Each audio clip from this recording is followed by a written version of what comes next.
It's Dirty Story Night. We are still in our fast food theme, and we have a brand new contestant this week.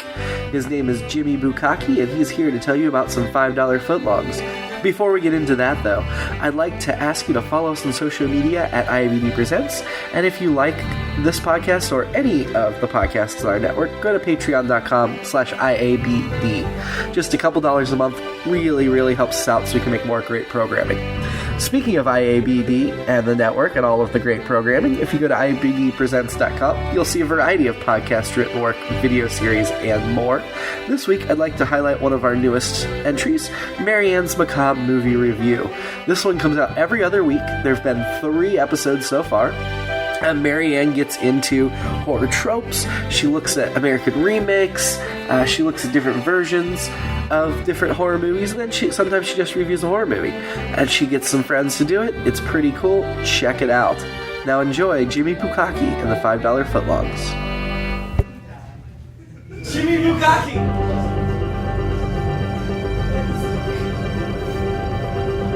Okay, mine's a bit of a love story, and I hope that at the end of it we all grow to become better people, and that we learn to be a little more loving and accepting inside. It's called $5 footlongs.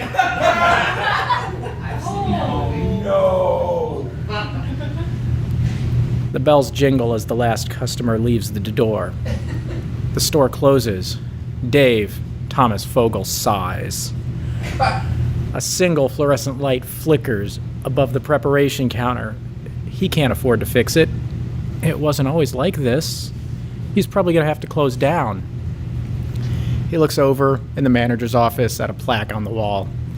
Him and his brother Jared, they had a dream. There used to be something. This was the anniversary of his brother's arrest, but he knew it wasn't so. He knows he was framed. Jared wasn't even into that. He and his brother had other interests. On this eve of this night, he thinks of where his brother is and what he might be missing. He locks the front door and decides it'll be a special occasion. Goes over to the oven, pulls out the crusted Italian herb bread, slices it open. He's got his special preparation. Throws in some ham and roast beef. It's all made out of turkey, but he doesn't care. A little bit of olive oil, provolone. Oh, he loves provolone. He loves his dick smelling like the provolone. Doesn't throw any mayo on. That comes later. Last special preparation, the hot pepper rings. Put some hot pepper rings on. Oh, God. When he just gets a little bit of that brine on his bleeding, crusted scrotum, it could just make him nut right there. Louder. Okay, louder. Slowly, he folds the sub, draws the blinds, drops his trousers, mounts it. Goes slowly at first. He has to go slow. If he goes slow, if you go over too quick, you have to remember, this is a special night for his brother. While plowing the sub, his mind goes off to other places.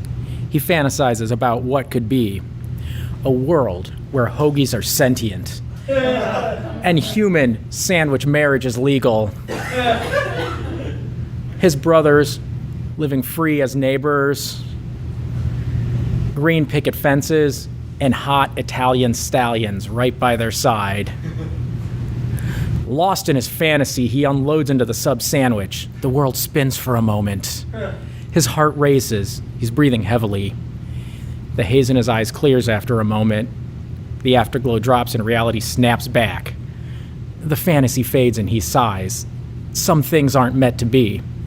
He leaves the sandwich on the counter and exits out the back door to his old car, a rattling Yugo. Has a missing muffler, it's loud. He drives home. You know, some things will just never change. But that night, there was a storm. There was deep wind down Main Street where a sandwich shop was. Lightning struck something. Blue flash travels down the line. burst of wind snaps the power line, and inside the shop, the electrical box explodes. The store catches on fire. This is terrible, but not for that sub sandwich. Science can't explain everything, but that combination of heat, electricity, Fogel semen, and wheat DNA just causes a miracle not seen since the first single-cell organisms rose out of the primordial ooze. After the storm clears, an ear-piercing ring forces Dave's bloodshot eyes open. It's the police. His restaurant had just burned down. He spent all of his liability insurance defending his brother. What was he going to do? He's going to have to close down. But, the police ask him to go down. He goes down, speaks to the police chief, speaks to the fire chief. He's not really paying attention. His mind's going in 11 different places. He's distraught. A dream is gone. A legacy is gone, like tears in rain. The popo leaves, and he inspects the rubble. There's nothing left, but he sees a gleam in the corner of his eye. He looks over, little pile scurrying, like Bugs Bunny on his way to Albuquerque. Comes towards him, closer, closer, closer, and just jumps up, and the most beautiful sight he's ever seen. A living, sentient submarine sandwich with 2 Muppet-like eyeballs and a glistening 12-inch penis. If you folded the penis over, end to end, the sub would be nearly 2 feet long. Time stood still. Slow motion as it jumped into his arms. And then it spoke. Dave Thomas Fogel, I have been alive for 10 hours. You gave me life, and for that, I love you. And Dave knew right there that he loved that submarine sandwich with all his heart. His dreams came true. He had lost his submarine shop, his brother was in jail, but there might be a new beginning. Sandwich looked at him and said, but your brother's in danger. Jimmy John's framed him. We have to save your brother. Dave knew this was true, but he didn't have any money. How are we going to do this? Dave asks. Sandwich says, don't worry. I've got you covered. But people can't see me with you. I have to travel in Uranus. Let me just get in there, the sandwich said. And Dave's like, but we're out in public. And the sandwich is like, it's only 5 a.m. Nobody's watching. Please get on all fours for me. Those were, when the submarine sandwich said, get on all fours for me, that was the most beautiful thing he'd ever heard in his life. He drops his trousers and gets on all fours. Sandwich slithers up his leg. Oh, as it runs up his thigh, a trail of broken lettuce bits just follow behind. It squirms over, lubricates the ring, starts going in slowly. Jared comes all over the rubble of his burnt down restaurant. Oh, after 5 minutes of pleasure, he gets up and hails a cab. Burly South African guy says, where to, my man? That's not a South African accent. I'm an asshole. Jared says, I need to go to the Jimmy John's headquarters. This is important. So he gets in and they drive. When they get to the headquarters, the cab driver says, that will be $35.80. Jared puts his hands in his pockets, pulls out nothing. He was broke before this started, and now he's lost all his money. He shouldn't have kept it in the restaurant. Sandwich whispers to him, I have an idea. Looks at the cab driver and says, would you take your cab fare and trade?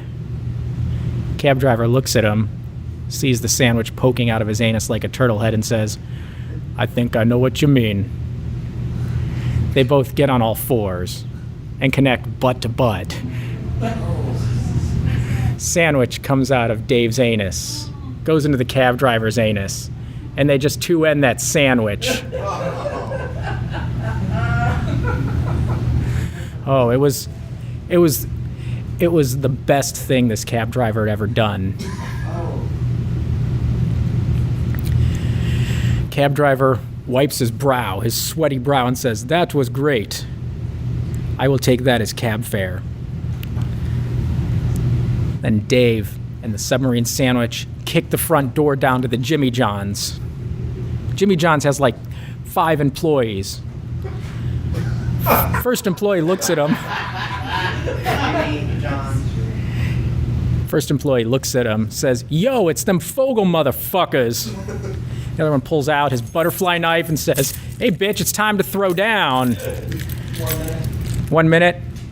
So they all fuck. The end.